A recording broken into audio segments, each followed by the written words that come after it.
Before the world tells you who you should be today, choose who you are. We live in a storm of opinions, everyone talking. No one listening, chasing noise while starving the soul. But greatness does not grow in the crowd. It grows in the quiet. It grows in the hours no one sees, in the choices no one praises, in the discipline no one celebrates. Tonight, I'm asking you to do something radical. Focus on yourself, stay silent, build in peace. Let them talk, let them guess, let them doubt. You become undeniable, because silence is not emptiness, it is energy. It is the place where you stop explaining and start evolving.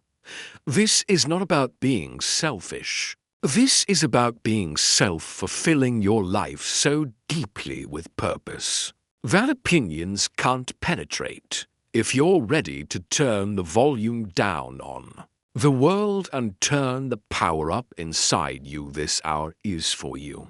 Let's begin. Before you can focus on yourself, before you can rise in silence, you have to know what's stealing your focus in the first place. Because here's the truth. Most of us aren't distracted because we lack discipline. We're distracted because we've allowed too many voices into our lives. And some of those voices don't belong there. What noise really means when I say noise? I don't just mean the sound of traffic outside or the music in the background.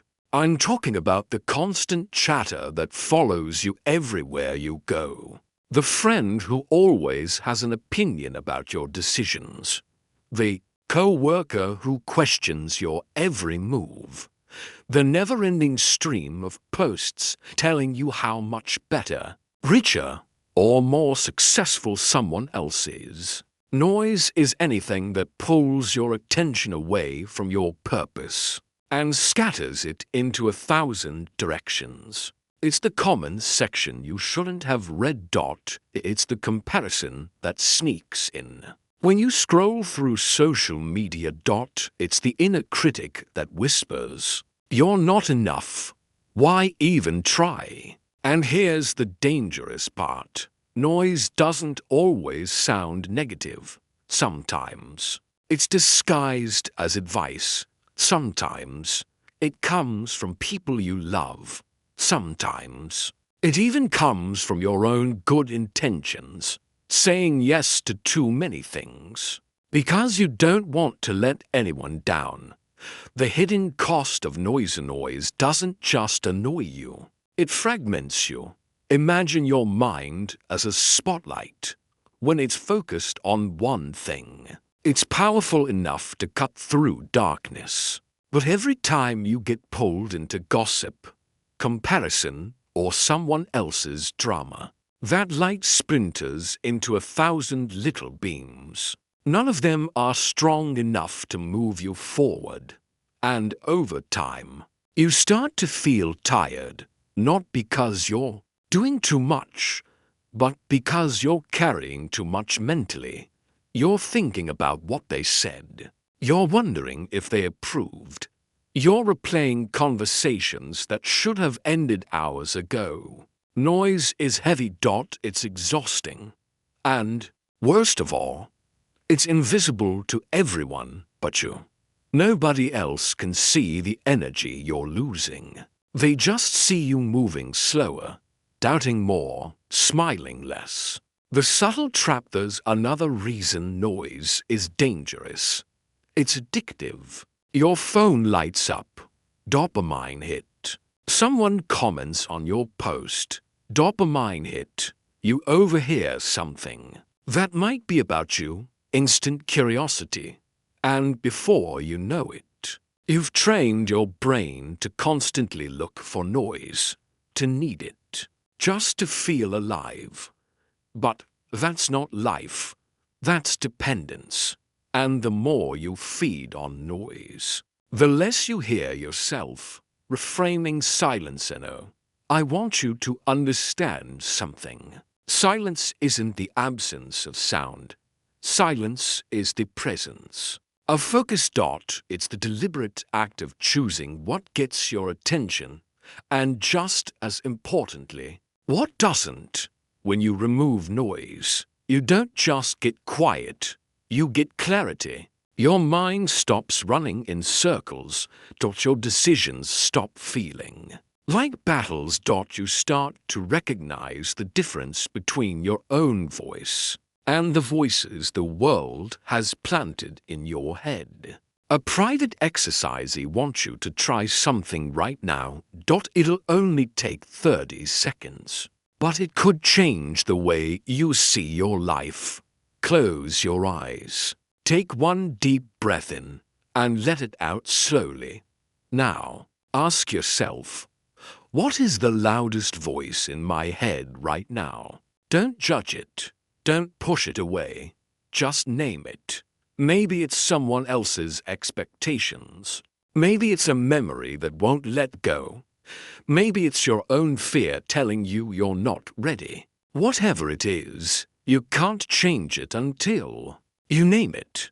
Because when you name the noise, you take its power away. It stops being an invisible weight and becomes something you can face, something you can limit, something you can remove. The emotional reality, let's be honest, we all want to believe we're strong enough to tune it out. But tuning out isn't the same as turning off. If you're constantly exposed to drama, criticism, or distraction, it's not a question of if it will affect you. It's a question of how much. And over time, even the strongest person gets worn down. Noise steals your time in small moments, but it steals your life in big chunks. It delays your progress. It blurs your vision. It convinces you to fight battles that don't. Even most people never give themselves permission to truly choose themselves. They're so busy making sure everyone else is okay, they forget to check if they're okay. You wake up, and before your feet hit the floor, you're already answering to the world, replying to messages, thinking about commitments, preparing to meet someone else's expectations, and little by little, your own needs sink to the bottom of the list you never quite get to. The guilt trap is the problem. Society has convinced us that prioritizing ourselves is selfish. If you put your own growth first, you're told you're cold. If you say no, you're called difficult. If you protect your time, you're accused of thinking you're better than others. But here's what they don't tell you. You cannot give your best to anyone if you are running on empty. You cannot lead, love, serve, or create at your highest level if you've neglected yourself into exhaustion. Think about it. Even airlines tell you, put your oxygen mask on first before helping others. Why? Because if you're gasping for air, you can't save anyone. Life works the same way. Self-focus versus selfishness. Yourself is not about arrogance. It's about responsibility. Selfishness says, only I matter. Self-focus says, I matter too. When you choose yourself, you are saying, I will take care of my health, my peace, my dreams, my growth, because those are the very things that allow me to show up for others. Imagine trying to pour water from an empty glass. You can tilt it as much as you want. Nothing comes out, and yet, many of us are trying to pour love, energy, and care into people when we're completely drained ourselves. The price of not choosing yourself. If you don't choose yourself, you are letting someone else choose for you. Your schedule will be filled by other people's priorities. Your energy will be spent solving problems that don't even belong to you. Your dreams will quietly collect dust while you are busy helping everyone else chase theirs. And here's the part that stings. The people you bend over backwards for will rarely thank you as much as you think they will. Not because they're ungrateful, but because they're focused on their own lives to dot in the end. You risk becoming invisible in your own story, from people-pleasing to purpose-keeping for years. I thought saying yes to everything made me a better friend, a better partner, a better human.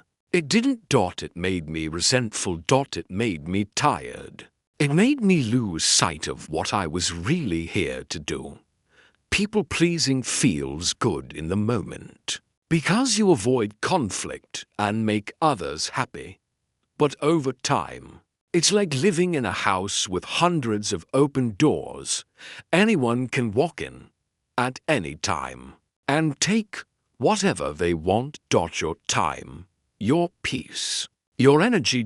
Choosing yourself means closing some of those doors. It means deciding not everyone gets unlimited access to me. It means understanding that your life has a purpose beyond keeping everyone else comfortable.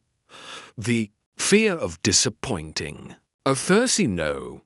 You don't want to let people down. But here's the truth. No matter what you do, someone will be disappointed. If you live for their approval, you'll disappoint yourself. If you live for your own growth, you might disappoint them. But one of those choices leads to regret. The other leads to freedom. You have to decide which voice matters more. The voice inside you that says, "This is my path," or the voice outside you that says, "That's not what I expected." Your life as an investment. Think of your life like a business. You have limited resources: time, energy, attention. If you invest those resources only in other people's dreams, you will go bankrupt. But if you invest them in your growth, learning, health, purpose, the return multiplies. You have more to give, more to share, more to build. This is why choosing yourself isn't just allowed, it's necessary. When you become stronger, wiser, and healthier, everyone around you benefits. A simple permission. Sleepy want to give you something right now. A mental permission. Slip. It says, I am allowed to protect my time. I am allowed to take breaks. I am allowed to say no without apology. I am allowed to focus on my dreams without guilt. I am allowed to choose myself every single day. You don't need anyone to sign this slip but you. And once you do, the weight begins to lift. A micro exercise for the Suli wants you to write down one non-negotiable value you will protect this month. Maybe it's your morning routine. Maybe it's own. Of the hardest lessons I ever learned is this: you don't have to explain every boundary you set. Most people think boundaries require a long speech, a full justification, a detailed presentation of why you're making a choice. They don't. A true boundary doesn't need to be defended. It needs to be lived. Boundaries protect what matters. Boundaries aren't about keeping people out. They're about keeping the most important parts of you safe. Your time. Your energy. Your mental health. Your focus. Without boundaries, you become available to everything, which means you're truly committed to nothing. You're always on call, always reachable, always responding. And you may think that makes you reliable, but often it makes you expendable. Because when you're always accessible, people stop valuing your presence. The power of silent boundaries. Some of the strongest boundaries are invisible to everyone but you. They're in your calendar. They're in your phone. Settings. They're in the quiet choices you make daily without fanfare or announcement. For example, you stop answering messages after 8 p.m. No announcement, just action. You block out your mornings for deep work. No explanation, just routine. You take 1 hour every week for solitude. No permission asked. No guilt given. Silent boundaries work because they don't invite negotiation. When you over-explain, you open the door for someone to talk you out of it. But when you simply live the boundary, you train people how to treat you. The no that ends the conversation. There's an art to saying no without creating a debate. It's short, it's clear, and its final. It sounds like, "That doesn't work for me. I'm not available at that time. I can't take that on right now." Notice, you're not attacking, you're not apologizing, you're not justifying. You're stating a fact about your availability. And then you stop talking. The silence after a boundary is where your power lives. Teaching people how to treat you. People learn how to treat you based on what you accept, what you reject, and what you ignore. If you always say yes when you want to say no, they'll believe you're fine with overcommitment. If you always reply instantly, they'll expect constant access. If you let disrespect slide once, they'll assume it's allowed. Your boundaries are not just limits, they're lessons. Every time you stand by one, you're telling the world, "This is how I expect to be treated." And every time you break one, you're telling the world, "This is negotiable." Why boundaries feel hard. The challenge with boundaries is that they can make you feel selfish or mean. You worry about hurting feelings, creating tension, or being misunderstood. But here's the truth. Boundaries are rarely about the other person. They are about you. They are about protecting the space you need to live your purpose. Some people will be offended by your boundaries, and that's okay. Because those are usually the people who benefited most from you having none. The internal boundary. Not all boundaries are external. Some are between you and yourself. It's saying, "I don't check my phone in the first hour after waking. I don't work through every meal. I don't skip workouts unless I'm sick." Internal boundaries keep you disciplined, even when no one's watching. They're the rules that preserve your energy and protect your focus from your own impulses. Micro exercise. The one-sentence boundary right now. I want you to think of one area of your life where you've been feeling drained. Maybe it's constant requests from a certain person. Maybe it's work spilling into your personal time. Maybe it's endless favors that interrupt your priorities. Write one sentence that will protect you in that area. It can be as simple as, "That doesn't work for me. Here's what does. I'm not available for that right now." Then commit to saying it without adding an essay afterward. Your boundary is enough on its own. Boundaries as a form of respect. When you set boundaries, you are not just respecting yourself. You are respecting others by being clear about your limits. You are giving them the truth about what you can and cannot do, instead of silently resenting them later. Clarity is kindness. Unspoken resentment is not. The people who value you will respect your boundaries. The ones who don't are showing you they valued your compliance, not your presence. From defense to design, most people set boundaries as a reaction after they've been pushed too far. But the most powerful boundaries are proactive. You design your day, your energy, and your commitments in advance. You decide what gets your attention before the world decides for you.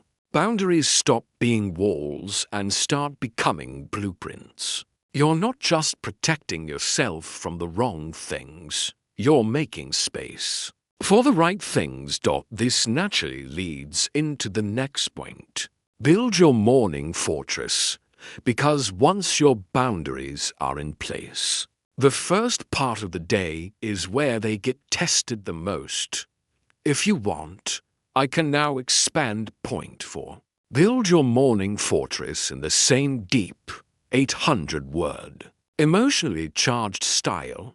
You said, expand the third points for 800 words without conclusion or ending. It should have a logical flow, be powerful, and use emotional appeal to inspire the audience. Ensure the content is easy to follow and relatable. Chat said, got it? Here's the 800-word expansion for point 4. Build your morning fortress. It's deep, emotional, powerful, and flows naturally without a conclusion, so it transitions smoothly into your next point. For build your morning fortress, the first hour of your day is the front door to your life. If you leave it wide open, the world will walk in and rearrange everything before you've even had a chance to breathe. That's why your mornings are sacred. They are not just the start of your day, they are the foundation, and a weak foundation cannot hold the weight of a great life. Why mornings matter more than you think. The first hour after you wake up is when your mind is most absorbent. You're like fresh clay. Whatever you allow into your thoughts will shape the rest of your day. If you start with noise, you'll carry noise. If you start with stress, you'll carry stress. But if you start with clarity, focus, and intention, you'll carry that power into everything you touch. Think about it. Have you ever woken up, checked your phone, seen a bad message or frustrating email, and then noticed the rest of your day had the same frustrated tone? That's no accident. You fed your mind chaos before you even got dressed. The problem with instant on, most people wake up and instantly open themselves to the world. Phone, news, notifications, social media. Within minutes, you're already reacting to other people's priorities instead of setting your own. And here's the truth. If you start your day reacting, you'll spend your day reacting. By the time you get to your own goals, your energy is already scattered. Your mornings should be a fortress, a protected space where nothing gets in unless you choose it. What a morning fortress looks like. A morning fortress is not about doing 27 rituals or copying someone else's perfect routine. It's about building a strong first hour that anchors you in who you are and what matters most. Inside your fortress, there are only things that fuel you. No intrusions, no noise, no demands. This is where you set your mindset, decide your focus, and strengthen your discipline before the day can pull you in 100 directions. The first rule: no phone. No, this is hard, but it's essential. No phone for the first 30 to 60 minutes after waking. Why? Because your phone is a portal to everyone else's world. The moment you open it, you hand over your attention, your mood, and your peace to someone else's story. If you're serious about focus, You have to take back control of that first hour. The silence ritual starts your morning in silence. Drink a glass of water. Breathe deeply. Stretch or move your body for a few minutes. Write something down. A thought, a gratitude, a plan. This isn't about productivity for productivity's sake. It's about connecting with yourself before you connect with the world. If you skip this, you risk forgetting what matters to you, because the day will fill you with what matters to everyone else. The one-win strategy is a powerful habit. Decide your one win for the day. Before you start anything else, ask yourself, if I only accomplish one thing today, what will make me feel proud? Write it down. Circle it. Protect it. That one win becomes your North Star. Even if the rest of the day gets messy, you know what you're moving toward. Design your fortress to fit ya. Your morning fortress should reflect your needs and personality. If you're spiritual, it might include prayer or meditation. If you're creative, it might include journaling or sketching. If you're a strategist, it might include planning and goal review. What matters is intentionality. You are choosing what enters your morning instead of letting the world decide.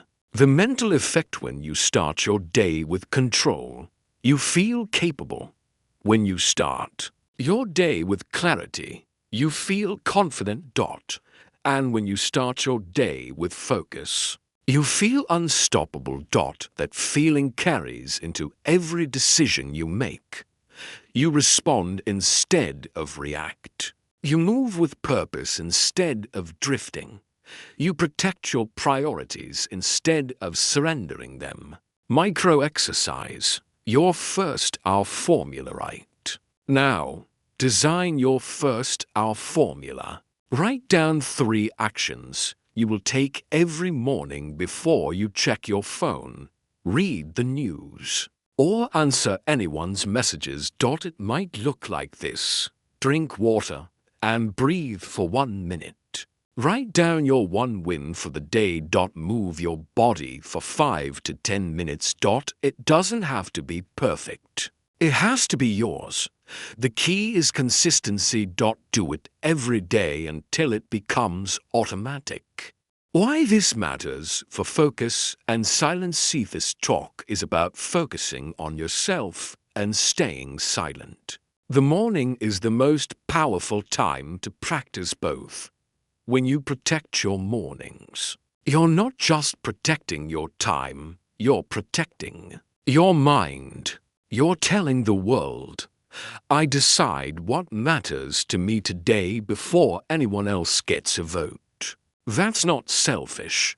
That's leadership of self. The truth is, most people don't fail because they lack talent or ambition. They fail because they're scattered. They are halfway in 1,000 directions instead of all the way in on one. Deep work is the opposite of that. It's the art of locking in on one single thing that matters most and giving it your complete, undivided attention until it moves forward. The illusion of multitasking. We've been sold the idea that multitasking is a skill, a sign of efficiency. It's not. It's a trap. When you multitask, you're not doing more. You're just switching. You're focused faster. Every switch has a cost. You lose time, momentum, and mental energy. Research has shown it can take up to 20 minutes to regain full focus after a distraction. Think about that. If you get pulled away just 3 times in an hour, you've already lost your edge for most of it. The power of monotasking montings is choosing one thing and ruthlessly ignoring everything else. Until it's done. It's shutting the door, silencing the phone, turning off notifications, and telling the world, "I'm not available right now. I'm working." It feels strange at first because you're used to being reachable every second. But soon, you'll notice something powerful. Your mind feels lighter, your work feels cleaner, and the results feel deeper. The 50 to 90-minute rule: a brain can only maintain intense focus for so long. That's why the most effective deep work blocks last between 50 and 90 minutes. In that time, you're all in. No quick checks of social media. No just as second texts.